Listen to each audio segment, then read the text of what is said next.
Hello, you wonderful people, and welcome to another episode of Super-Fanta-Fi. This being a show where we talk about TV shows of the supernatural, fantasy, and/or science fictional genre. For today's episode, I'm going to talk about the latest episode of Legacies, a great episode. A lot of really interesting things went down in this episode, so let's break it down. I knew we were kind of going for a little bit of a Darth Vader type of situation last episode. I didn't know we were going to lean all the way into this whole Star Wars thing. This was amazing, dude, like this Star Wars parody. Literally the episode called A New Hope, but it's Legacies, A New Hope, and it's like, obviously there's layers to that, but I love it. Lizzie being a princess, and Josie being her quote-unquote servant android and everything, and so running into Hope, and then all like leaning into Liz, like it's like, oh, like she's supposed to, like, oh, I don't know what's going on, and then it's like, no, like she has this huge database because she's an android, so Josie actually has all the answers, and obviously all of them are just sitting back. It's like, right, we're still tripping for what like Andy like doused us in. It's so interesting because like I guess it had major layers. I mean, she doused him with a whole bunch, so I guess it makes sense. But I think that's so incredible that yeah, they went from tripping that they were pandas to, oh, we came out of the trip, and now it's like, oh, well, I guess it's because more so than anything, it's meant to be a spiritual quest of them trying to resolve everything. But it's like, nah, we just got to kill the bad guy, and the bad guy's Lord Marshall, so what we have to do. And so, obviously, there's a message from their dad. He's looking for a sword that could end all of this, and it's like, okay. Because initially, it was like, right, there's still, Lord Marshall is the thing here in this, us tripping, but at the end of the day, it's still a thing of, right, Andy did summon some ancient god or something, so we need to like deal with that, so we can't be here forever enjoying this trip, you know? So they're going to look for her dad, and it's like, of course we're on a planet that's Mystic Falls or whatever. I love it so much. And they show up at a bar looking for their dad, and it's like, wait, how do you, it's like, wait, the password was Gandalf forever. Why? It's like, actually, this story, I know it because it's not just a random story. It's a story she wrote when she was 11. And then all of a sudden they start piecing stuff together because Josie's like, that's why I'm so subservient to you, why I'm always cleaning up your messes and have no like story of my own. And even Hope being like, oh, that also explains like why I have no, at least you have a last name. I don't have a name. I kind of have no backstory whatsoever. Because even for Josie, it's the thing of like, you're a princess, but why is it that I'm an android? Like, shouldn't I be a princess too? I'm an android that's just meant to serve the princess. And then even Lizzie being like, well, maybe that's how you see yourself, which is super messed up to say, considering this is her story. And it's like, oh, that's how you see me this way. But it's because Lizzie wrote this when she was 11. She was like, don't read too much into it. The fact of the matter is, I literally just pulled from all these different things I was into at the time. Because later on, it turns out Lord Marshall has space ninjas working for him. She's like, I can't help it. I went through a ninja phase. Hey, I was in middle school / high school when I went through my ninja phase. Still, I mean, mine's more of a samurai phase, but Naruto really sparked that ninja phase for me. Because, I mean, yeah, like, Naruto came out here in the States when I was in middle school, so I was like, what, maybe 12 or 13? I always liked ninjas anyway, regardless. So, and I think, but that's when it hit its height of like, oh my god, Naruto's so sick, ninjas are awesome. Regardless, tangents and all that aside. But, the fact is, it's like, oh, like, kind of like the person who's kind of sort of playing the Han Solo role is like, Ethan, but obviously it's like, wait, he looks like Ethan, but it's like, that doesn't make sense. Like, none of us knew Ethan then, but then like the way Lizzie was saying like, oh, well, we're older now, so maybe our older brains are kind of filling in a lot of these gaps of like, right, this is kind of this is Lizzie's story, but it is pulling from them, so it's like, right, maybe it's like Lizzie looks at Ethan this way in the real world, so seeing it in this capacity, it kind of makes sense. And I love they're having this moment back and forth, and Josie's just like, and then Hope is like, can we just move past all this? And immediately, like, the fact is, it's like, oh, like, they're looking for Alaric, but he wasn't able to find Alaric, but it's like Alaric's using a different name on his way. I was like, whoa, Rick, Saltzman and Starman, like, it never correlated into you that they were the same person or whatever, so. And even Lizzie being like, before she left, kisses him and it's like, oh, you're everything I could ever dream of. It's just like, he was about to say something like super romantic and cheesy, and Hope is like, oh, let's get out of here. I'm done. Like, we got what we needed. Let's bounce. I love it so much. It's so cool. And so ultimately they end up tracking Rick down. But ultimately, like, he's kind of given up and everything. And I'm like, that is so weird. But at the same time, the moment Josie got up and walked away, I was like, your dad betrayed you or something, didn't? Because, like, the look on her face, because it clicked. Because it turns out she actually read Lizzie's book. Because for her, it was like, at the time, she couldn't understand her sisters. Like, you were, like, you couldn't control your emotions. And I didn't know what you were going through. So, like, to understand you better, I read your diary. And so she remembers some of the points of the story, not all of it, because she was, like, afraid someone would give her nightmares, so she skimmed a lot of it. And it's like their dad ended up betraying, because I love the whole thing of, like, right, we got fine, of course, like, oh, I've got the sword with us the entire time. It's like, oh, okay, that Hope's like, yeah, that works. I mean, oddly convenient, but who cares? The fact of the matter is we've got the sword. Okay, obviously, Lizzie, you're the chosen one. She activates it. No, of course I'm going to make you the chosen one, Hope. I figured she wouldn't, because this is her story. Like, I knew it was going in that direction, because they made it pretty clear. Like, there's always been some animosity, at least in some regards. Like, I mean, even comparing it at the beginning of the series, like, Lizzie had animosity towards Hope. So I was like, there's no way you're actually going to make her the chosen one in the story. It turns out she isn't. But then Josie's like, no, it's not me. I was about to say, is it actually Josie? It's like, no, it's not me. But I remember this part where our dad betrays us. And we kind of find out what, like, obviously Lizzie was saying this whole thing of, like, oh, don't read too much into it. But, like, this is like a psychological, like, manifestation, obviously, of just kind of like what she was going through at the time. So she wrote this story like this where her dad was the traitor, like, betrayed them, because she felt like her dad wouldn't be there when they needed him most. And so, and it's like, because he would always choose your side. And it's like, wait, what? Choose my side? What are you talking about? It's like, Lord Marshall is Lord Hope Marshall. It's like, because she was like, you said I wasn't even a story. It's like, no, I said, why are you here? Because you're the one that's supposed to be in the suit. And that's actually sad. It's like Lizzie made her into the villain, because in her back then, it's like, you were basically taking up all of Dad's attention. And that's why I acted out, because I kind of wanted his attention. But that's why I also kind of put Josie in this position of, and then Josie kind of figures it out, right, why I'm the servant robot who cleans up all your messes. Like, for her, it's just like, because none of them understood what she was really dealing with and going through at the time. I mean, because kids, manifest their, stuff, they may not be able to always verbalize what they want. But it's always because it's something that's always been there. They made it that even a thing at the beginning of the series to let you know, like, because Alaric always looked after Hope, and so Josie kind of felt invisible. I mean, Lizzie kind of felt like she was invisible. And so that's why she kind of latched onto Josie so much, because she didn't want anyone else taken from her in that regard. It's just like she kind of felt like she had no one. So she became the way she did. I mean, granted, obviously it runs a little deeper. I think that those circumstances just aggravated, like, the emotional stuff she was already kind of dealing with at the time. Like, I think that just aggravated it. It's not the direct cause. I think it is just probably like just her brain chemistry is a little off. And so I think that just aggravated what was already there. It's kind of a symptom of a bigger problem, essentially. And, so I thought that was fascinating. But at the same time, like, Hope's like, I'm sorry that, like, I got your dad's attention and everything. But then Josie was like, but yeah, at the time, because we thought initially you hated us because we wanted to be your friend, but you kept pushing us away and we thought you hated us. But then, like, now that they're older, it's like, we know the circumstances of what you went through. Now we couldn't understand it as kids, but now we know what you went through. So,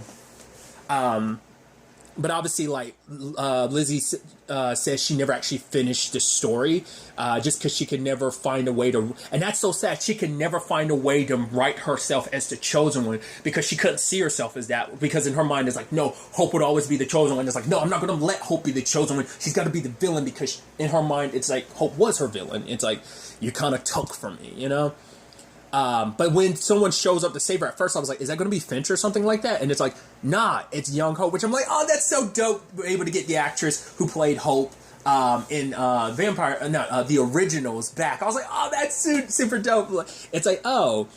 So it turns out Hope actually wrote a sequel to, I get, maybe it's like, I'm going to butcher, is it, Hope Strikes Back. I'm not the biggest Star Wars person. I know a little bit about Star Wars, so I don't even remember the original trilogy of the order of the movies. was Empire Strike Back after A New Hope? Like, is that what that's supposed to be? Like, Hope Strikes Back or something like that? I mean, it kind of fits with the rest of the episode. But we find out, like, Hope wrote a sequel to Lizzie's book, and Lizzie's like, is there literally anyone in the galaxy who hasn't read my diary? And Hope was like, I didn't actually read it, I just overheard Josie, who brought it up to other witches. Like, I don't know whether it's like, maybe Josie did that because she thought it was actually pretty dope. I get, it's probably more so like, she thought, like, she probably couldn't comprehend a lot of it, so she was probably like, hey, maybe I could talk to these other witches about it. And it's like, the other witches made fun of the fact is that Hope was the villain, so Hope is like, right, that's why I set that fire at that time. Like, I think they've mentioned that particular fire. Like, I think that came up in season 1 of, like, right, you set fire to something. So, it was like some woods or something like that she did. And it's like, it's because of that. She'd heard, like, those kids laughing at, like, oh, you're the villain in Lizzie's story and stuff like that. So it's interesting, like, how much of an effect they had on each other without fully realizing. Once again, they were kids at the time. And so Emma told Hope a way of kind of dealing with things is for her to write, you know, her own story. And she did. And she wrote the story in which she's the hero. But then it's kind of like, young Hope kind of points out, like, oh, like, Josie, you're not like just some servant robot. You're actually like this omega badass, essentially. Like, you protect everyone. And Lizzie, you're this princess that you'll know a secret way in. You're the one that will you're smarter than everyone gives you credit for. So it's like, and it's like, oh, and it's like, when this is all said and done, like, maybe we could all be friends and stuff like that. Like, legitimately, that's what little Hope want. And I was like, oh, that's super sweet. You know, like, this world is a mesh of, you know, Lizzie's story with Hope's story like that. I thought it was actually pretty dope. But it's like, who are you? And it's like, oh, I'm just another scavenger like you. But we find out what little Hope brings up, like, right, what's inside the suit. And it's like, well, what is in the suit? And she brings up the hollow. I was like, of course. As a little, at that age, the hollow would have been, like, the thing. And, like, Lizzie and Josie don't know much about the hollow. And obviously for her, it's like, yes, this thing that possessed me. But the fact is, like, my dad, you know, protected me. And it's like, the fact is, that's why my family had to abandon me. But it's okay. Like, once I defeat the hollow, my mom and dad will come back and it'll be okay. And Hope has to break her, older Hope, present day Hope has to break her heart by being like, that's not the case. It's like, well, then what about my dad? It's like, you know, I don't know how much of that story they know about what her dad did, you know, taking the hollow in himself and not only sacrificing himself, but obviously, like, you know, Elijah going with him, obviously losing her mom like that, like, oh, you know, especially because the sad thing is, like, she's kind of the reason why her mom was in those circumstances in the first place. So she kind of blames herself for Haley's death, you know, and she kind of blames herself for her parents. Like, I'm the reason why the people I care about end up suffering because of me. My dad died to save me, you know, and I'm kind of left holding the pieces of everything, you know. So, like, she blames herself on many levels, I'm sure, for what happened. Sadly, for, like, what happened to Klaus, what happened to Elijah, what happened to Haley, you know, because I'm sure a contributing factor to the whole thing with Elijah was the fact is that, you know, he had that vision of reuniting with Haley, and it's like, well, he also blames himself for, like, what happened to Haley too, because of everything he was going through at the time. So, but Hope figures she knows who's really under the mask, and she's the one that has to deal with. So she knocks everybody out, and she goes off on her own, and so obviously the facility that you got to break into is actually the Saltzman School. It's like, right, that's where we end up having lunch all the time. It's like, wait, you have lunch there? Don't worry about it. And lo and behold, it's like, oh, we got a, like, 3-day trek on foot, but who shows up? None other than Alaric. And it's like, of course, Hope would write my dad as the hero of the story. And it's like, what? Don't worry about it, kid. It's complicated.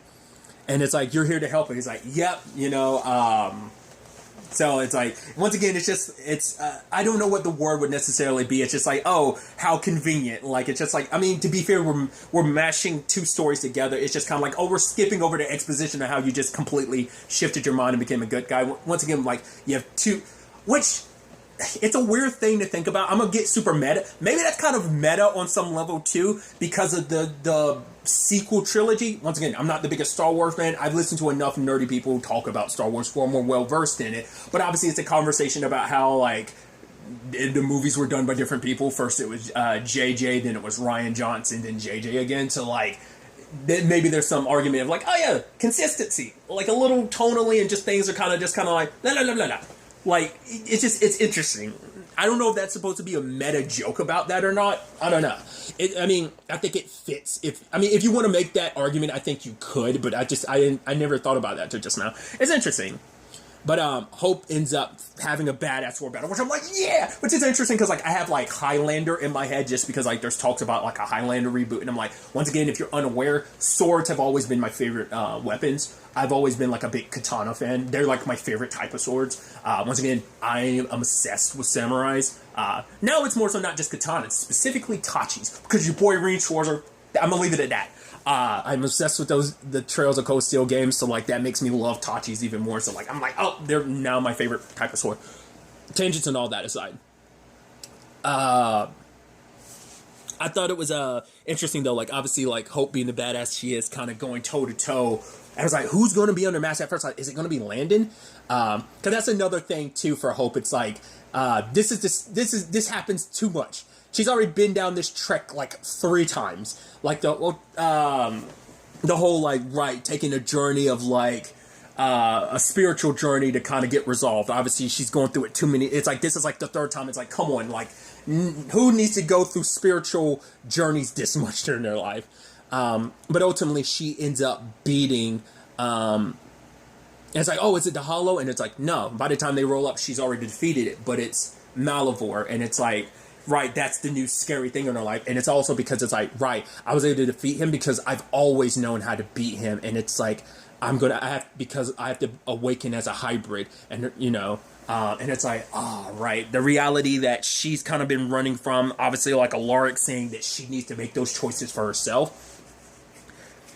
But that's the thing, like, to become, like, she's gonna have to die. But also, it's like, becoming a vampire would mean, you know, it's something Lark had brought up. It's like, that's a choice. Like, she'll never age. She'll have to watch as everyone else around her age. And also, the thing is, she'll have to give up any possibilities of, like, obviously, she is a special case. Like, so obviously, like, Klaus and Haley having her, super special case. So it's like probably like a 1 in a million thing. Like maybe Hope will be fortunate enough to be in a position where, but like that was a thing for Alaric. It's like if she ever wants to have a family, she'll never be able to have that as a vampire unless like, you know, well, there's not really the cure situation's not really a thing right now. So, but ultimately, she's kind of made that like for her, it's.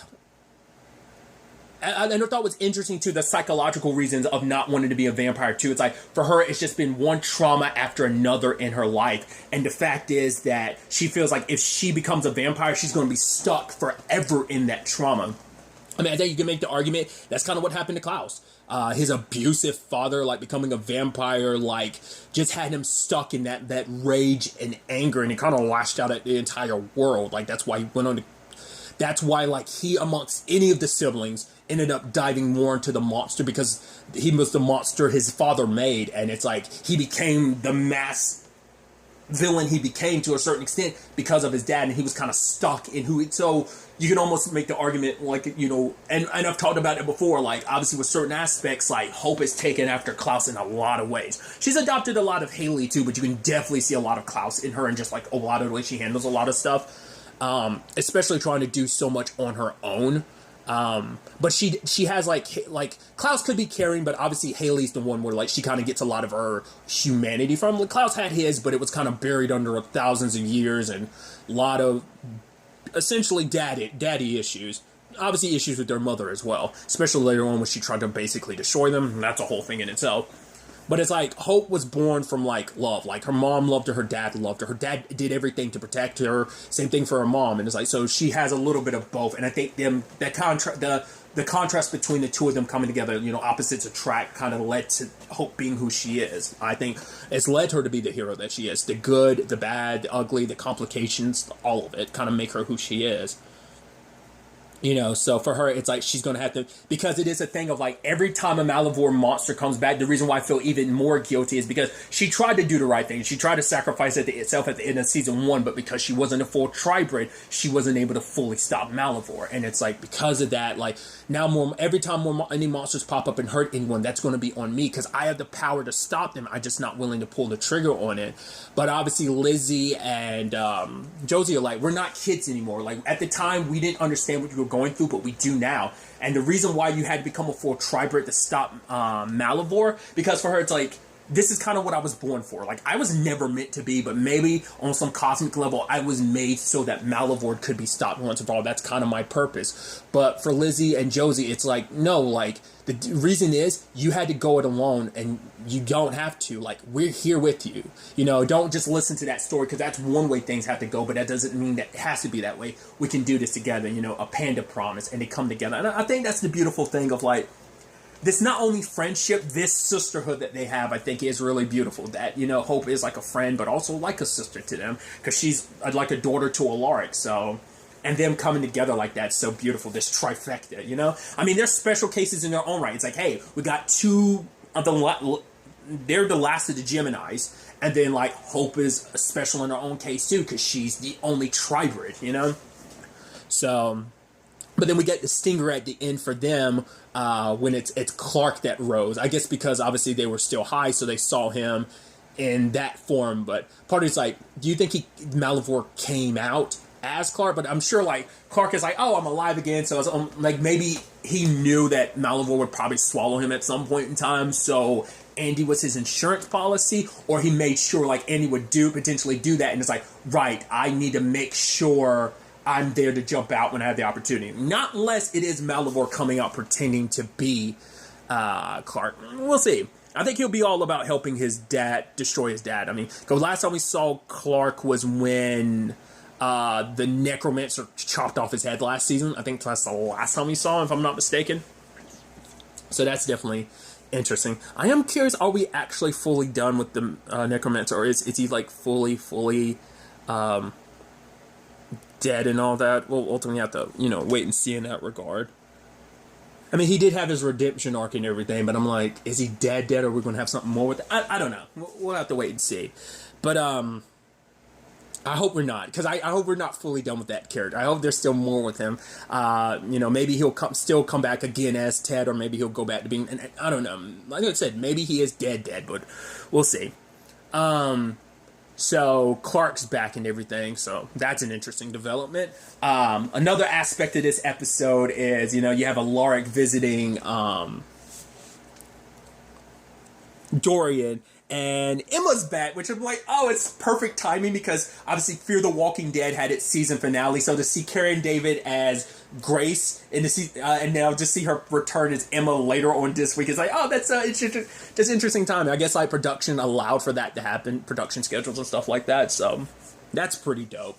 But obviously, like, I love the moment, like, hey, Alaric came to check on Dorian. Dorian's like, I can't believe, Alaric, I can't believe you dragged me into this, even though Emma didn't want me mixed up in this supernatural world. I can't believe you dragged me into it, and now I'm involved in all this because one of your students. And he's just kind of looking into Emma's like looking at Alaric like, how could you? And so she's kind of chewing into him, saying that basically he mixes himself in such a dangerous situation, and his students, feeling the need to try to get close to him, get mixed up in that as well. I mean, look at your daughters. He was like, whoa, leave my daughters out of this. And Dorian decided he wanted to join with us to defeat Wendy is like the fire witch. It's like pyromaniac witch. Yes, but Dorian's wounds didn't close. At first I was like, whoa. Like, are we going like Wendigo rules by other stuff of, like, once again, I'm just going by another story. I won't reference what story it is, but I was like, oh, you get attacked by a Wendigo, you become a Wendigo. So I was like, could it be that I was about to say, is Dorian about to become a Wendigo? But turns out that's not the case. He didn't. So I thought that was interesting. But ultimately, it turns out the reason why that happened is because the Wendigo wasn't dead, which at the same time, there's the Caleb and MG thing, which the moment MG's back, like, everyone's like, yo, Caleb, MG, yo, everyone's excited to have him back, except for Caleb. You could tell Caleb was kind of like a little resentful towards him, and it's like, understandably so, like, Caleb wasn't willing to admit it, but you can tell it's like, well, he felt abandoned by MG, especially because it's like, the moment he was with Cleo, it's like, yeah, I'm sure MG's kind of a mess. To see that MG was okay without him was kind of a bummer, because it's like, oh, MG's kind of moved past me. family. He's like kicking with Ethan. Like we haven't really talked about that since he saw Ethan and MG together, and I guess that was on purpose. It's like, nah, I ain't worried about it. Like even though we're supposed to be family, he kind of abandoned me and stuff. Like, nah, it's cool, it's whatever, you know, because he would always be like, you know, he said like because they're family, like he'll always have MG's back, but apparently it's like, oh, I guess it doesn't work the other way around. MG doesn't have my back. I guess he doesn't need me anymore. I remember saying that at the time that Caleb was going to be hurt by it, but we never covered that again. We never went back to it. Like I said, I'm sure he did that on purpose. But MG's trying to mend fences with Caleb to the point Alaric wants to mend those fences. So he puts Caleb and MG on the job of like, right, disposing of the Wendigo's body. And so, but Caleb ended up dragging Jed along too, and they've got their own special handshake, which MG's almost like, what the hell? But Jed's like, oh, we're good, right? And he's almost like, you what? Why would we be good? You cheated. You slept with my girlfriend who, what? No, we're not good. But MG doesn't say that because MG's who he is. Like he throws shade towards Jed, but Jed's kind of like, oh. Like I think Jed even at one point, that, oh, I thought we were cool. And MG just kind of looks at him like, are you, what? No. But he doesn't say it, but he kind of gives him a look like, what the hell? How are you not getting this, Jed? Like, you really thought we were good? Even though we're not. But, ultimately, Caleb starts thinking, like, oh, like, this whole thing was a trick. Like, Alaric just did all this to put us together. And it's like, why would he do that? It's like, but us being friends and everything, it's fine, right? Why would that be an issue? For Caleb, he wants nothing to do with it. So he bails. But then the moment MG pops up, he's like, oh, let's go back. The moment he's saying all this stuff to Caleb, I was like, that's not MG. And especially it was like, leave Jed behind. And it's like, oh, okay, cool. It's like, nah, here, you go ahead. And Caleb got him. It's like, nah, you ain't Wendigo nowhere. You messed up. MG would never leave some behind, no matter how much he might despise them or not like them. But luckily, them working together, because that's like the Wendigo's go-to move when it's in a weakened state, feed on someone. But luckily, they were able to kill it this time for good.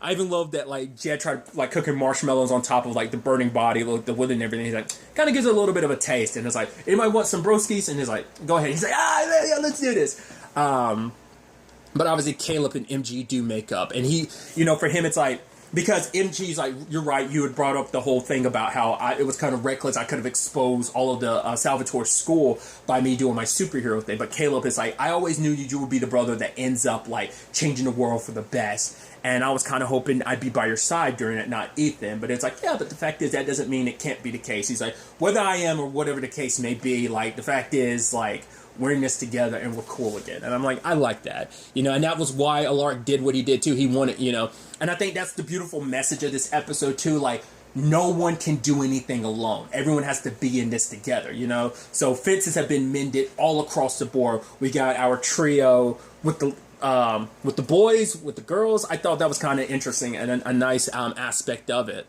But I love that, like, Caleb, and I love like Caleb and MG staying like, they're dancing, they're like being cool, and them hugging everything. I love you too. And then Jed comes and goes, and just like makes it awkward. I love it. He had to get in on that. But it's like, once again, it's just interesting. It's like, hey, two vampires and a werewolf. Then you got the Gemini twins, and you've got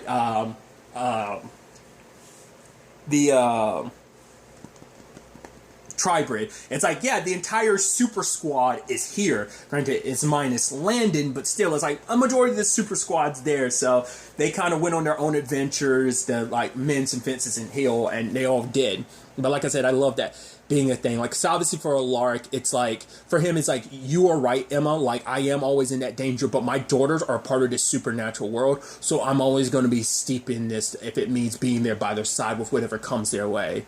And so, but it is a thing of no one kind of goes through any of this alone. That's something he's trying to fix too, because a lot of times he tries to handle a lot on his own, but it's like, no, there are other people here, rely on them. We're all in this together. And so, talking to Emma, and it's like, he's like, if you want, like, Dorian is going to be just as mixed up in this, but it's like, no matter what, I will have Dorian's back, but if you don't want him mixed up in this, then I'll stay away from him. But for her, it's like, no, I gotta, like, not be so strict about this. Like, Dorian, obviously, like, to be fair, he's steeped in his supernatural world, whatever, like, he always was, especially considering that supernatural world, came into his life. And I think once you've been touched by the supernatural, once you know it's out there, like, you can never come back from it anyway. So he's already been steeped in this for a while now, but Emma wanted him kind of away from all the danger because, like, there's just been so much death and so many people hurt in the process. But it's like, no, like, as long I'm always going to be a witch, so Dorian's always going to have a foot in that world while since we're together. So I got to ease up and kind of let him make those choices, but he better not lie to me again. So I wonder, because of the production, well, I was about to say, well, the next episode is the season finale, so I was about to say, like, maybe we could get to more Emma. I mean, once again, she's going to have to balance between, Karen David's going to have to balance between being Grace and Emma. Like I said, I don't think when I originally was, like, binging through the show, because she pops up in season 5, if I remember correctly. Like, that's when Grace initially pops up. I don't think when I was initially watching it that I realized that that was Karen David. Like I said, if I'm not mistaken, and I could be, but she also, I think the thing I kept referring to her as, because I don't think I put it together that she was Emma. I think it took a while before that piece it together, but in my mind, I think what I immediately went to was, I think, Aladdin, because I believe she was Jasmine in Once Upon a Time. If I'm not mistaken, I believe it was her. I could be wrong. So, but yeah, this great, I guess now confirmed, like, penultimate episode of the season. I'm so interested to see where the season finale goes. I saw some clips. I'm trying not to go too much into it, but it's just like, I just wanted to confirm that it was going to be the season finale. And I saw that Landon. It's like, okay, so we're probably going to fill in about the Landon and Cleo thing, like what they've been up to about killing Malivore, their part to play and all of this. So what, maybe catch up with them, find out. I would have expected us to have an entire episode dedicated to them, but I think this is going to be like everything and everyone's converging next episode to kind of put Malivore down once and for all. Whether it'll end that way, whether she'll have to go down that route of becoming a vampire, whether Hope will have to become a vampire. Because that's a whole thing too. Like, once again, the whole other meta aspect of this isn't just like, oh, like A New Hope and like, oh, the Star Wars sense, but also because she herself is, a new hope of defeating Malivore, but also she isn't the same Hope. She isn't alone anymore. She's got so many people by her side. She's not. So this is a new Hope in that regard. Once again, the layers upon it. So it's definitely going to be interesting to see where all of this takes us in his season finale and ultimately how they end up wrapping everything up this season. But really, that's all I want to talk about. So the next time we meet, be happy, be safe, live life to the fullest, and enjoy it. Good day and goodbye.